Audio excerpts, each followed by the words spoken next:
छत्तीसगढ़ में जल्द ही पंचायत और नगरीय निकाय चुनाव का बिगुल बजने वाला है। इससे पहले साई कैबिनेट ने प्रदेश में महापौर और नगरीय निकायों के अध्यक्ष का चुनाव प्रत्यक्ष प्रणाली से करने के फैसले पर मुहर लगा दी है। वोटर अब सीधे अपने वोट के जरिए महापौर और नगरीय निकाय के अध्यक्षों का चुनाव करेंगे। खास बात यह है कि साई सरकार ने इस फैसले के जरिए तत्कालीन भूपेश बघेल की सरकार के फैसले को पलट दिया है।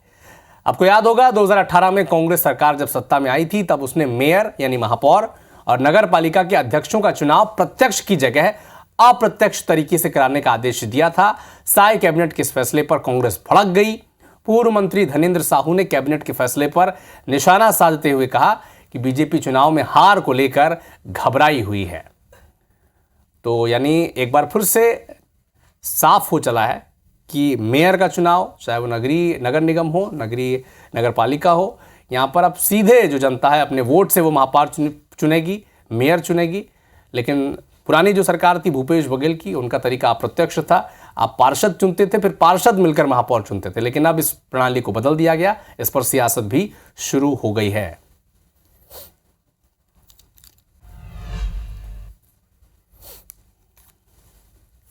महापौर, नगर पालिका और नगर पंचायत के अध्यक्षों का चुनाव प्रत्यक्ष प्रणाली से करने का निर्णय सरकार ने लिया है। निर्णय लिया गया है, उसको देख करके स्पष्ट होता है कि भारतीय जनता पार्टी घबराई हुई है, डरे हुए हैं कि संभवतः इस चुनाव में नगरीय निकाय और पंचायतों में इनका पूरी तरह से सफाया हो जाएगा।